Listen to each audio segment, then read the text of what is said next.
Alrighty. There's stuff on the desk here. Kind of crazy today.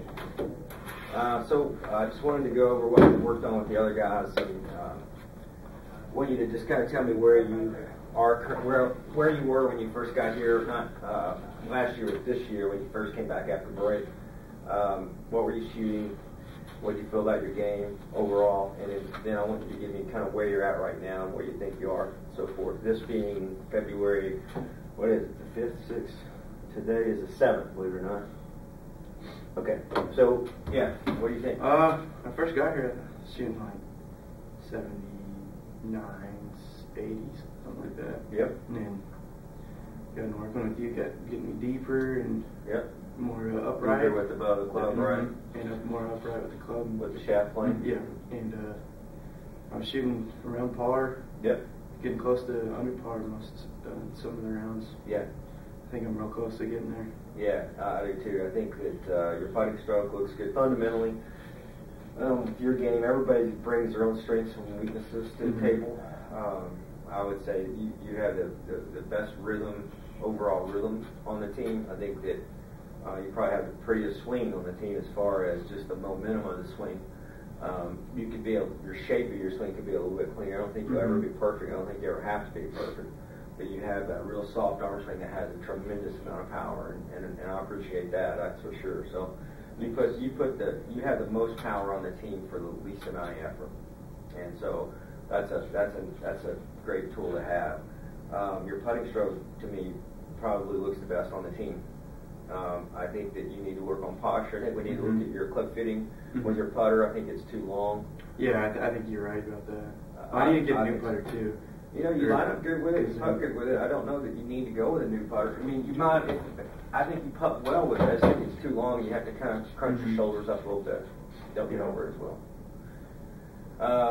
But like I said, I see a lot of good things in where your game is, and I think that's a fair assessment of where you were and where you're at now. You're playing good in the cold weather, and that's going to be huge coming into New Mexico. There's 6 things I would say. Mental things that we all have to work on, and so forth. And one of my biggest philosophies is I believe in what we call law of attraction. You know, have you ever heard of law of attraction? No, sir. When you get back tonight, just Google. There's a couple websites. One's Believe and Manifest, and then this book right here, The Secret. Just go on there. Don't buy any of their stuff. Just read about it. And basically what it means is, so if you say you were in high school and you dreamed about playing college golf, or you really wanted to play college golf, I would say, did you want to do that when you were? Yes. Okay. Well, and then it manifested itself, right? So you're doing it now. You're living it. So that's one example. You could go down the history of your life, and when you could start thinking about it, you would find out when you really wanted something, you put everything into it. Things would happen where you would get it. It might not be that day. It may be a Christmas. It may be a birthday. It may be something that's not related to that kind of stuff. It's just something that could be anything really. So it's kind of like believe and manifest. So if you believe in it enough, all of a sudden it'll start to manifest itself. So that's the law of attraction. The 4 things that, in my opinion, that have a big influence on that, or the ability to, in your mind, to want to, and that you're going to, you're excited to, and that you love it. And so if you take golf, if you think about it, you want to play it, you're going to play it, you're excited to play it, and you love the game. If you have those 4 things working, you have tremendous power. And the more that they work like that in a synergy, the more good things you're going to have come to you at the end of the day. So for golf. If any one of those things starts to get affected, it'll start to affect your performance in golf or whatever you're doing those 4 things for. Because down the road, you might have 4 things right now that you're trying to do this for. Class is one of them. This another. When you get out in the business world, you're going to be trying to go up in the world and so forth with upgrading. When you do that, if you come back to those 4 things, the stronger you make those, the better you put yourself in position to have good things happen to you, especially if you're preparing, which is more the external thing. Like everybody's got to prepare and know their product and know what they do, right? But not everybody works on the internal part. And that's sometimes what separates somebody that has the same qualities as having a stronger internal part system than it is so much the external.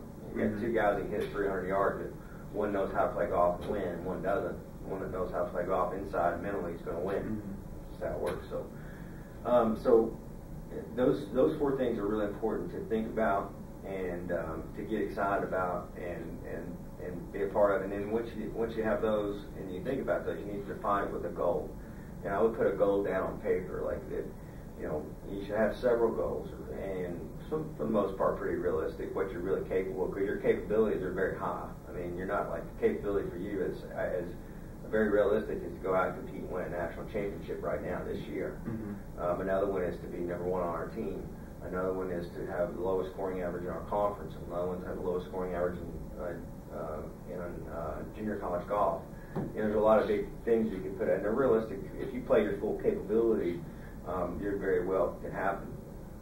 So I would attach a goal down, write it down, and then the last two things are more vision based, which is you have reality, like if you played right now. I'm going to get these papers left for some reason. But so if you played you have, let's say we have Roswell over here, and we have we'll just put C for that for capable, and then what here is reality, and here's where you're at right now. So Roswell's 3 weeks, we got 2.5 weeks, whatever it is, away, and we got right now. Let's just say you went out and played right now, and you have been playing well, but I want to give you a little bit higher score than what you have been. Let's say you shoot 75, 76, okay? And you know that's not going to be what we're going to do over here, what we want. So what I want you to do is think in reality. I missed a few putts, I missed a few iron shots, I don't hit the best recovery shot, and use that vision. So you play the game in your head like you're playing Buffalo Dunes. Play the game in your head, come up with a 75 or 76. It's fairly reality-based and realistic. Then I want you to use another vision. Now you're already going to do that one day, and I would only do that one day per week going in the tournament. I would only do it maybe in a small time frame, and I would do that probably like on a Monday. Then what I would do is come over here and have another vision for you where you played it all out and played to your full capability, what you're really capable of doing. And I think if you really tapped into what you're really capable of doing, Nathan, I think you'd find that there's a lot there. You and Alex probably, well, we got a lot of talented guys, but if you took you, Alex, and Mark, or Matt, Matt, that's a lot of talent just right there. And if I just eliminated those two and said you, that's a lot of talent on one team. To have somebody as talented as you. So I think if you played around in your head and you played a full capability, you smoked the ball off the tee on one, you hammer a shot in there, and you chip it up, make it birdie, get on two, you lace one down the fairway, you wedge up there within 10 feet, it goes in too. I think you could probably find yourself shooting 63 to 67 easy in a fantasy base. Easily. And so a few things have to happen. So you have to play that out, and then you got to figure out, well, what's the difference between what am I doing over here that I'm not doing in this other one? Is it the putts? Is it the wedge? Is it not? Am I hitting it close to my irons? Am I hitting a drive that's not doing what I'm supposed to do? Is it a chip that's not the same? And then you got to really figure it out and then start to prepare yourself better from these 2.5 weeks from reality-based, where you're realistic, into what you're capable of. Okay? And we've got to convert that. What happens a lot of times, you have to be really careful for what you ask for. And so when you go back to law of attraction, I don't want you to hit this too sideways, but so when you ask for something, and then you believe it's going to happen, and then right over here at the end, it'll start to manifest itself. That means it'll start happening. But what a lot of people will ask for, and a lot of golfers, I've been guilty of it in the past. I've seen really good players be guilty of it, and they get penalized for being guilty on this. But you go in and you want to you want to just make your swing look great, and I don't think you're as guilty as some of those, but you want to make your swing look good, be a great ball striker, and hit the ball perfect, and be perfect in ball striking. And what will end up happening is you'll get a lot of those things, and your score never changes because it's not defined to anything. Because all you're asking for is for your swing to be efficient. Doesn't really identify your score. Whereas if you ask for your scoring average to be a 68 to 72, now you've defined what you want. And you ask to, be number one on the team, number one in conference. I mean, when you start to do this, kind of almost like you're setting your goals as well, but you're asking for these things for the law of attraction. Then you've got the other side, which is believing it. So you have to, once you ask for it, then you really believe that you're capable. It goes back to here, right? that you're capable of doing that. When you start to believe it in your head and you've asked for it, you believe in it, then the next thing is going to happen is it's going to manifest. Mm-hmm. Not manifest in a week. There's no time frame. Nobody really knows that. But I can tell you, the top 1% of the people in the world, if they don't know it, they're already doing it, and they probably know it and they're doing it, right? And it doesn't have to be golf. It can be business. It can be anything.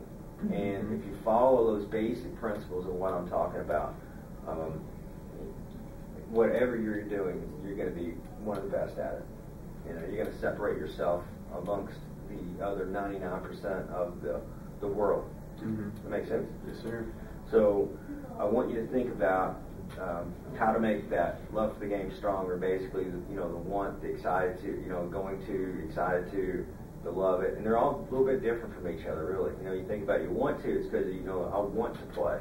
Going to is a lot more defined as like resilience, right? So I'm going to get something done. I'm going to shoot 68, or I'm going to fight out a bad round when it's not going my way, right? Mm-hmm. And then the excitement part is that you're excited about thinking about being able to go play and be a part of it. More like gratitude in some aspects. You're grateful mm-hmm. to be out there. It's exciting for you because you're able to do it. Whereas a lot of people in this world aren't able to go play golf and so forth, as you well know. Mm-hmm. And then the last one is love it. It's just anything you love is the most powerful frequency the brain can put out. So you love is, like they say, the most powerful thing on earth that we can think of. And so when you love something, when you truly love it, you're going to be good at it. You're already great at golf. So there's already a tremendous amount of love. But if you can make that stronger for what you're trying to really achieve, you're going to be on your way. Mm-hmm. So those 4 things, think about how you can make those better. And if you already think you have them all down, and I think you're probably pretty good in all those areas. What you always have to find is if any of those areas start to break, where you got to identify right off the bat where's it coming from. And it could be anything. It could be something in your personal life, your mental outlook. It could be you overtraining. It could be undertraining. It could be anything. If you affect those things negative, your performance will be affected too, right? Mm-hmm. Okay. Then once you get past that, then you start to go into this part: is ask, believe, manifest. I'm a big believer in it. It's positive mental outlook. Anything that's positive mental outlook and it's defined is really a good thing. Mm-hmm. Okay? And it's not delusional. It's just something that you believe you're capable of. Which, anytime, and most people don't ever look at what they're capable of, what they're doing, and so forth. And so they don't really get. You know what I'm saying? Yes, sir. Yeah. All right. Let me grab this real quick.